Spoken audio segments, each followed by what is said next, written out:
Assalamualaikum warahmatullahi wabarakatuh. Perkenalkan, nama saya Fatka Syarofa dengan NIM D1D022026. Di sini saya akan mempresentasikan tugas perhutanan sosial mengenai Kebun Damar Krui, Lampung. Yang pertama, pendahuluan. Kehidupan petani di pesisir barat Krui di Provinsi Lampung Barat memiliki sistem sumber daya alam berkelanjutan yang khas. Dalam memelihara lingkungan hidup, suku Krui memiliki sistem pengelolaan sumber daya alam yang diwariskan secara turun-temurun menjadi dasar bagi tetap terpeliharanya tutupan hutan buatan yang disebut dalam bahasa Krui dengan istilah repong damar. Pengelolaan hutan dengan model Wanatani Repong Damar untuk menghasilkan damar-damar telah dilakukan oleh suku bangsa Krui selama lebih dari 100 tahun. Praktek itu sekarang diakui sebagai sebuah model pengelolaan sumber daya hutan berbasis komunitas yang sangat arif dan teknik pengelolaan hutan yang bisa bertahan hingga kini karena pengetahuan pribumi masih tetap dipertahankan. Krui merupakan salah satu komoditas penting yang dapat ditemukan di wilayah pesisir barat Pulau Sumatera. Damar adalah jenis pohon yang menghasilkan resin atau getah yang memiliki ekonomi tinggi, terutama untuk kebutuhan industri cat, pernis, dan penerangan. Keberadaan kebun damar di Krui, Lampung menjadi salah satu aset alam yang mendukung perekonomian daerah tersebut. Yang kedua yaitu pembahasan. Yang pertama yaitu letak geografis Kebun Damar Krui. Kebun Damar Krui terletak di Kabupaten Pesisir Barat, Provinsi Lampung. Kabupaten ini dikenal memiliki kawasan hutan yang luas dengan sebagian wilayah didominasi oleh hutan tropis. Di dalam hutan-hutan tersebut terdapat kebun damar yang dibudidayakan oleh masyarakat setempat.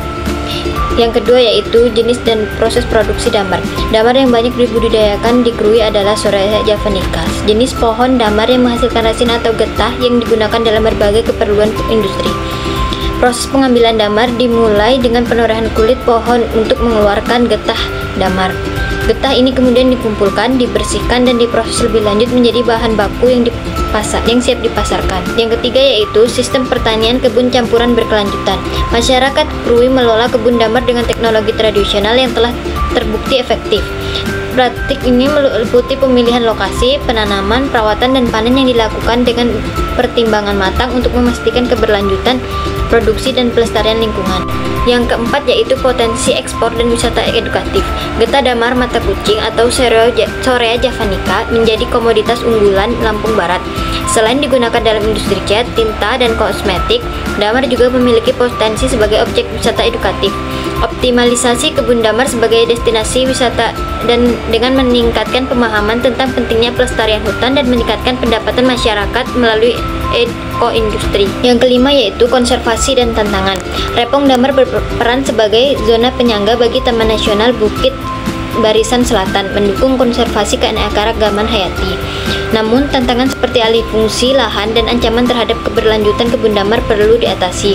Upaya konservasi dan pelestarian harus melibatkan masyarakat lokal dan didukung oleh kebijakan pemerintah yang pro lingkungan. Baiklah, dari penjelasan yang telah saya sampaikan dapat disimpulkan bahwa Kebun Damar Krui adalah contoh sukses integrasi antara budaya lokal dan praktik pertanian berkelanjutan. Melalui pengelolaan yang bijaksana, repong damar tidak hanya memberikan manfaat ekonomi tetapi juga berkontribusi pada pelestarian lingkungan dan pengembangan wisata edukatif. Penting untuk terus mendukung dan melestarikan sistem pertanian tradisional ini demi kesejahteraan masyarakat dan berkelanjutan ekosistem. Demikian penjelasan yang saya paparkan, kurang dan lebihnya saya mohon maaf. Saya akhiri. Wassalamualaikum warahmatullahi wabarakatuh.